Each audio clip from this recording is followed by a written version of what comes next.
Hi, welcome back to my Substack. Today I'm talking to you about ultra processed foods. This is a topic that has been in the news, in the media, I would say a lot in the last couple years. And I just want to clear a few things up. I did write about this in my book, and I'm going to share some information about it today. I actually just recently wrote a blog post on my website, which I'm going to read to you. So I'm in a Facebook group, a mom's Facebook group, where I recently saw a post asking for a good app that will share real time information on which foods are good and which foods are bad.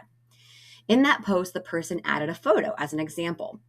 In the photo, there were two foods, both foods I've purchased in the past, and they were given a thumbs down, a red thumbs down, due to processed oils and toxins. Yes, it said toxins. To me, it just sounded like toxic messaging. Honestly, I believe there's no better way to create fear and anxiety around food than to download an app like this. There are certainly better apps out there. This would not be one that I'd recommend. Let me back up. Let's talk a little bit about ultra processed foods, or UPFs. They can be described as foods that do not remotely resemble their original ingredients or their original product. Another way to describe UPFs is that they generally contain ingredients not used in a kitchen or classes of ingredients used to make foods more palatable or appealing. Ultra processed foods can be, and often are, low or void of nutritional value. The truth, ultra processed foods shouldn't be a main part of anyone's diet. But to completely avoid them, you'll have to do a lot of extra work, take extra time and effort to shop, and constantly cook your own meals and snacks.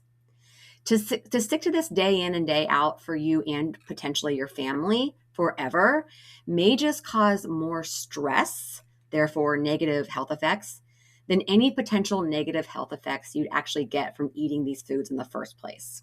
In my opinion, not really worth it to completely avoid them. We know eating whole foods is best. Yes. But is it practical to say ultra processed foods don't have any part of a healthy, balanced diet? I really don't believe so.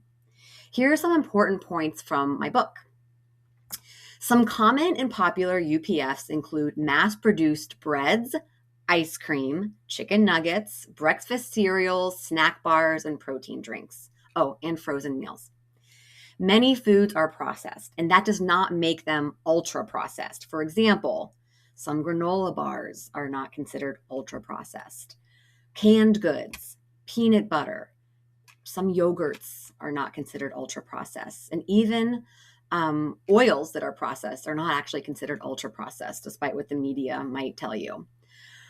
Processed meats, however, are a different story, and they have been shown to be carcinogenic. They are a class 1 carcinogen, therefore should be reduced or eliminated.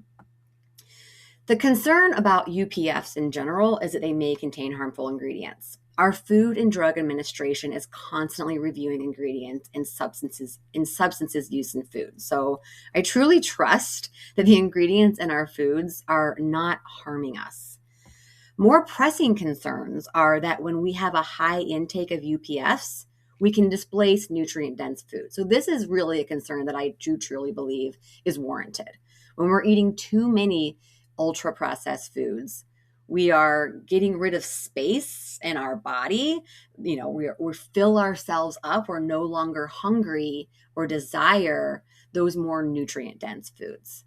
When our diet is filled with UPFs, we are often too full to include more nutrient-dense foods such as fruits, vegetables, nuts, seeds, whole grains, and lean proteins.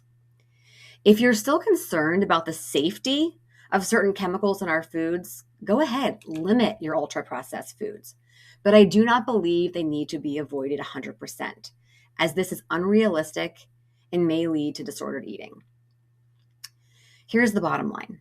Ultra-processed foods may contain ingredients that have been developed specifically to make us crave them. The beauty of food science. And they displace other, more nutrient-dense foods. That's a fact.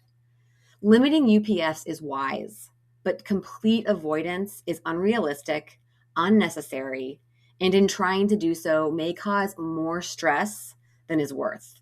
And what is worse for our health than stress? not much. UPFs can come in handy when pinched for time. If you have the choice between skipping a meal, for example, or eating something ultra processed, I believe the pro of ultra processed foods generally outweigh the cons of not eating anything at all. For example, I love a good Uncrustable when rushing out the door. I don't eat them often, but they give me joy and some protein and energy when I need it at times. Last, I want to say, going back to processed meats such as bacon, sausage, they should be reduced or eliminated. I do think it's important to mention that. Why? Because there's actual clear evidence that they are linked to cancer. I have provided a link in my Substack and in my blog post for you to read more if you're interested. Thanks so much for listening to my podcast today, or not podcast, Substack. If you have more questions about UPFs, ultra processed foods, please leave a message in my Substack or send me an email at trustyourbodyRD@gmail.com. I'd love to hear from you.